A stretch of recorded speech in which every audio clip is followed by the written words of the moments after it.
ओम श्री गणेशाय नमः। श्री जानकी प्रवृत्ति श्री रामचरितमानस प्रथम सोपान बालकांड दोहा नंबर 47। काहू सुमते हरे अबे उमा शंभु संवाद भयउ समय दही तुझे सुन मुन मिटही विषाद।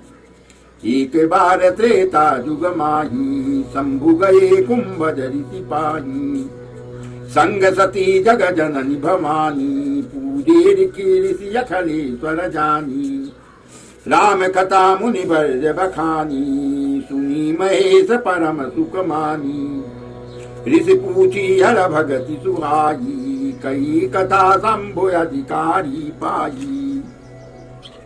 कात सुनत रघुपत गुण गाथा कछ दिन उतारही गिरिनाथा। मुनि सन विदा मागिति पुरारी चली भवन संग दक्ष कुमारी। तेहि अवसर भंजन महि भारा हरि रघुवंश की नय उतारा। पिता वचन तज राजू दासी दंडक बन विचरत अविनाशी। हृदय विचारत जात हरे कई विधि दर्शन होय। गुप्त रूप अवतरऊ प्रभु गए जान सब कोय।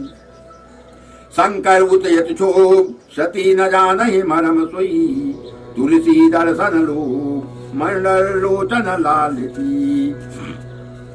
रावण मरन मनुज कर जाचा प्रभु विधि वचन कीन चाह साचा।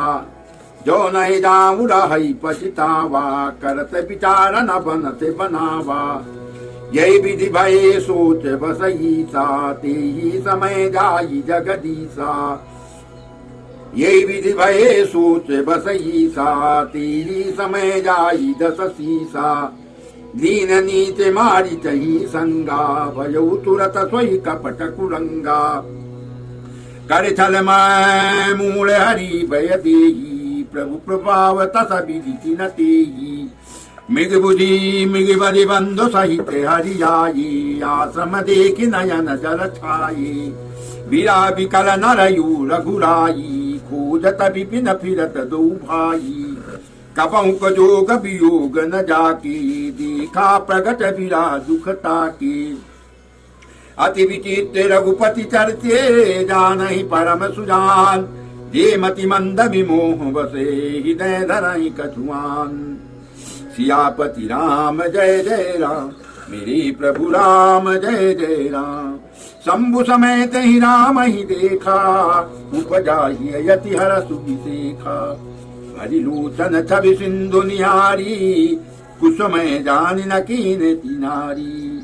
जय सच्चिदानंद जग पावन अस कही चलो मनोजन सामन।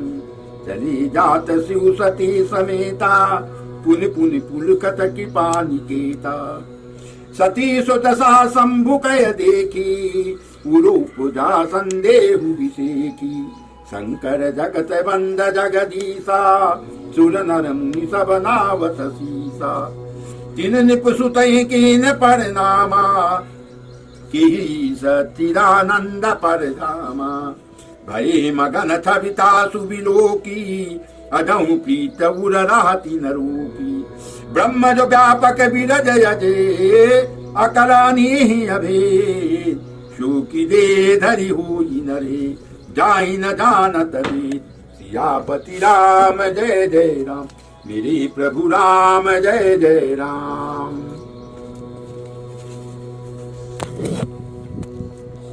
आदरणीय प्रिय बंधुओं, ये हमारा है 47वां दोहा बालकांड का। जब मघई मेला खत्म हुआ सभी लोग अपने अपने घर जाने लग गए। अपना उनका तंबू उखड़ने लग गया। तो भरद्वाज मुनि ने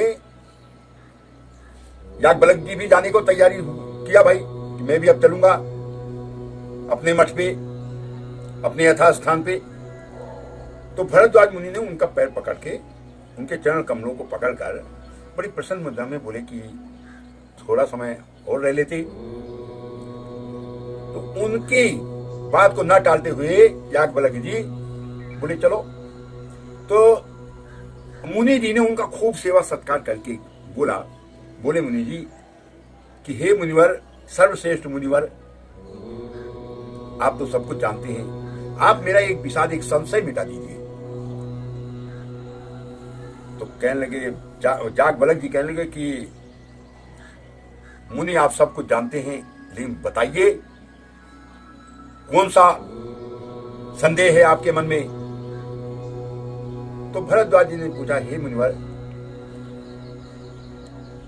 एक राम तो अयोध्या वाले राम हैं, राजा दशरथ के पुत्र राम हैं, दूसरे राम काशी वाले जिनको शंकर जी जपते हैं, इनका भेद बता दो मुनि, इनके बारे में नहीं जानकारी बता दो। हंसने लग गए याज्ञवल्क्य जी, बोले कि हे श्रेष्ठ मुनि, आप जिस गूढ़ रहस्य को मुझसे पूछ रहे हैं वो आप खूब भली भांति अच्छी तरह से जानते हैं, लेकिन अपने को मेरे सामने अपने को अज्ञानी दिखाकर मुझसे एक कथा पूछना चाहते हैं, लेकिन मैं आपके संदेह को दूर करूंगा, मैं आपका विषाद मिटाऊंगा। आप ध्यान से सुनिए। अब वही कथा जागवल्क्य जी भरद्वाज जी को सुना रहे हैं। कह रहे हैं कि एक बार शिव और पार्वती जी सती जी मृतलोक में आई, और मृतलोक में आने के बाद एक बार शंकर जी और पार्वती जी कुंभज ऋषि के पास पृथ्वी लोक मृतलोक पे आई। वहां पे भी उन्होंने बहुत ही गूढ़ मन से, बहुत ही ध्यान से कुंभज ऋषि से इस कथा को सुना, और उसके बाद फिर कैलाश पर जाने के लिए विदा मांगा शंकर जी ने अगस्त्य मुनि जी से। अब मुनिवर को तो सब पता है कि शंकर जी किस लिए आए हुए, हमसे कथा क्यों सुन रहे हैं, जबकि शंकर शिव जी को सब कुछ, वो तो तीनों लोकों के स्वामी अखिलेश्वर हैं।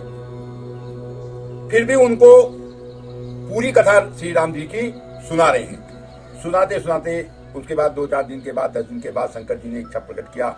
इच्छा क्या? अपने यथास्थान पर कैलाश पे जाने के लिए विदा मांगा और चल दिया।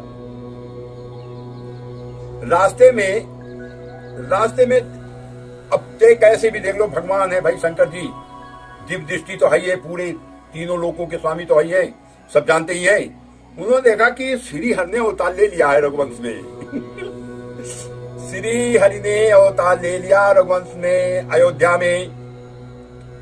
अब तो भाई शंकर जी के व्याकुलता का ठिकाना नहीं है बिल्कुल भी। कह रहे हैं मैं किस तरह से गुप्त रूप में लिया है, अब मैं किस तरह से श्री हरि की बाल लीला को देखूं।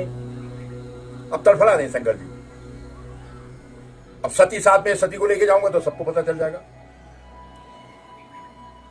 मन नहीं मान रहा, लेकिन करें क्या, मजबूर है, कोई उनको विधि नहीं जान पड़ रही है। चले जा रहे हैं। तब देखते हैं कि नीच रावण मारीच के पास आके मारीच को जगा के और अपने साथ लेके जा रहा है। रास्ते में उसने कपटी रूप रख लिया मारीच ने हिरण का, और सीता माता को रावण हर लिया। तो पहले तो कपटी मारीच पे दोनों राम लखन भैया, दोनों के दोनों प्रभु जी और लखन जी उसके पीछे रहे। बाद में देखा आके तो देखा तो सीता माता थी नहीं आश्रम में। रोते विलाप करते करते अब जा रहे हैं। शंकर जी ने कहा, शंकर जी ने देखा कि देखिए इस रावण को पता ही नहीं है कि मनुष्य रूप में ये तीनों लोग आए, तीनों लोग मनुष्य रूप में आए हुए हैं। और वाकई में पहले ही पता नहीं था, घमंड था, ज्ञान था, लेकिन प्रभु के आगे किसी की चलती है। और इसलिए ऐसा किया, इसलिए प्रभु को आना पड़ा। एक बार रावण ने ब्रह्मा जी से वरदान मांगा था, और ऐसी लीला हो रही है अब प्रभु के द्वारा। एक बार रावण ने ब्रह्मा जी से वरदान ले लिया था कि मैं मनुष्य के हाथ से मरना चाहता हूं। ब्रह्मा जी ने मस्त कर दिया। इस बात को भी सत्य करवाना था, इसलिए भी मनुष्य रूप में आना पड़ा प्रभु को। अब शंकर जी देख रहे हैं कि प्रभु राम लक्ष्मण इतना पीड़ा इस दंडक वन में घूम रहे हैं, फिर भी शंकर जी ने उनका दर्शन किया और दर्शन करके उनको सच्चिदानंद, परमानंद, सच्चिदानंद बड़े कई शब्दों से उच्चारण करके और चल पड़े। अब सीता सती माता सोच रही हैं, कहते हैं तीन निप्रसुत राजा के लड़के को शंकर जी प्रणाम कर रहे हैं और कह रहे हे सच्चिदानंद, हे सच्चिदानंद परम धाम, मतलब कई अच्छे शब्दों से भगवान है आप, परमेश्वर है, सब शब्दों से संबोधित करके प्रभु को, और उसके बाद अपनी तरफ चल दिए, क्योंकि शंकर जी ने देखा कि ये समय ठीक नहीं है, अभी तो वैसे ही विदा में हैं, पहचान तो दोनों लोग गए ढंग को आज यहाँ तक। बोलो श्यापत रामचंद्र की जय, उमापत महादेव की जय, पौंसा हनुमान की जय, जय जय सीताराम।